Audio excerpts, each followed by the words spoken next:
This video is sponsored by Adorama.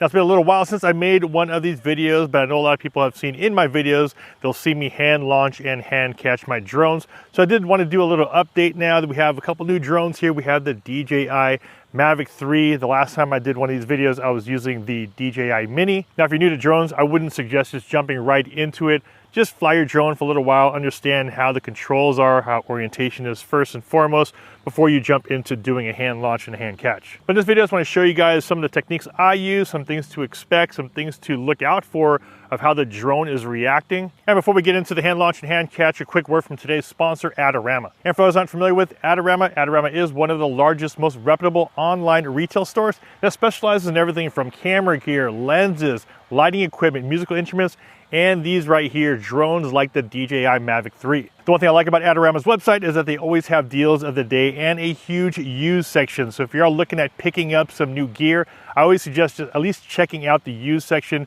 There's always a bunch of great deals in there. Also, if you're looking at getting some drones, they always have custom packages, something a little bit different than what DJI or some of the manufacturers have to offer. They also have custom packages that include sometimes a bag, landing pads, sometimes extra batteries. Make sure you guys check those out before you just go out and buy some new gear. Huge thanks to Adorama for sponsoring this portion of the video. Now back to hand launching and hand catching the DJI Mavic 3. Now, while I'm using the Mavic 3 in this video, the techniques I'm showing you will work for a majority of the drones out there, especially the ones that have these right here, the bottom sensors that really detect something below the drone to assist in takeoff and landing. Now, the first thing we'll do is, of course, get the drone up in the air, so I'll show you guys my process as far as hand launching goes. And when we do a hand launch, I'm actually going to be triggering it through the app and doing the auto takeoff from the app. I'm actually not going to be controlling with the sticks for this first part. Now, as far as holding the drone goes, as you can see here, I have one finger, my next finger right in front, supporting the front of the drone because it is a little bit larger of a drone.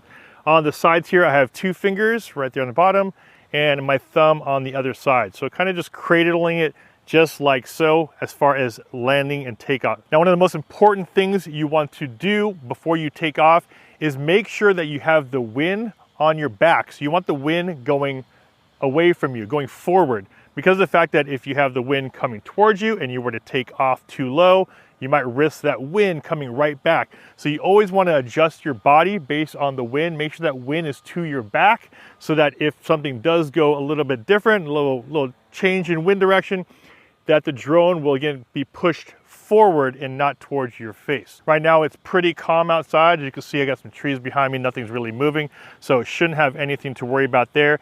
And then before you do the hand launch, you're going to want to make sure that the drone is a little bit up above, or at least eye level and above your face. Like I said, you always want to be as safe as possible. Have your arm extended out and a little bit higher. Now, when it comes to using the app, all you have to do on the left-hand side of the screen is press that up arrow. So if your drone and your app have that option for auto takeoff, the icon might look a little different depending on what drone you use. But here on the DJI Fly app for the Mavic 3, all you have to do is press that up arrow on the left-hand side. Now, just by pressing the up arrow doesn't really do anything. All it does is that it opens up the takeoff button right there in the middle of the screen.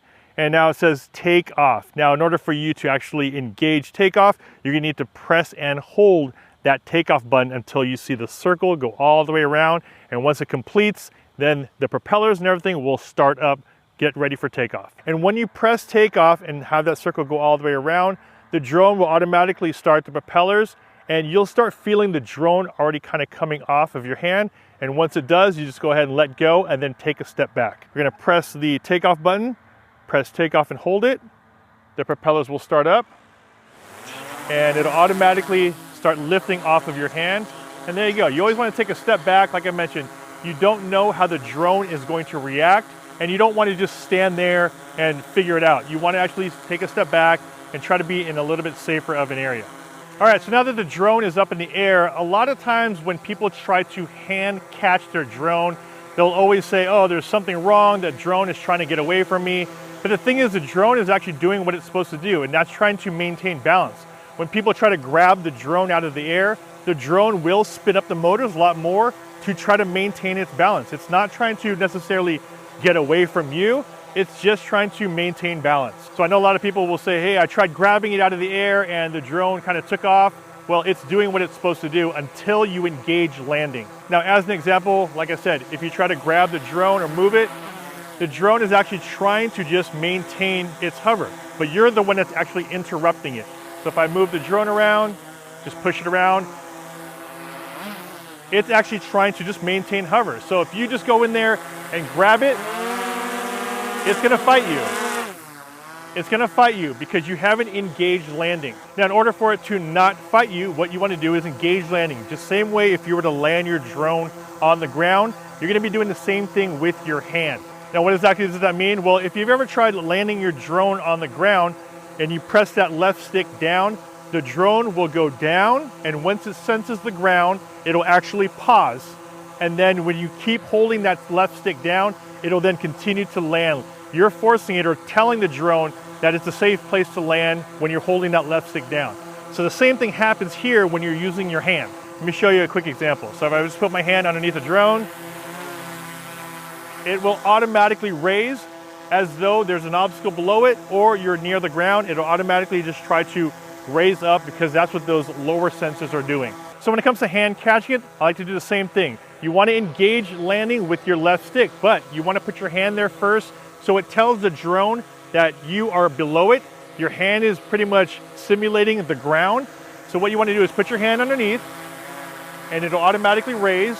Then with your left hand, hold the left stick down. It'll go into landing mode. Grab the drone.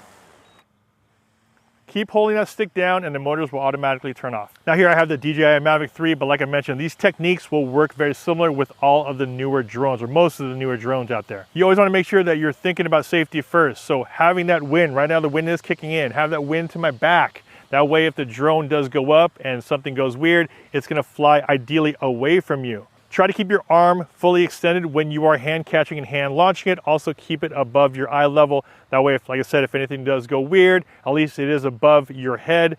And that way you're able to get out of the way. And then once it does come off of your hand, once you do launch it off of your hand, always just take a quick step back. There's nothing wrong with that. You always want to be on the safe side. Huge thanks to our sponsor of this video, Adorama. If you guys are looking for new gear, new camera, new lenses, new microphones, new lighting equipment, musical instruments, or drones, make sure you guys use those links down below for Adorama for some of the best deals online. If you guys got some value from this video, a big like would be much appreciated. And also don't forget to subscribe, hit that bell to be notified when I post new videos. This is Alger Stasio with FlytPath.com. I'll see you in the next video. Take care.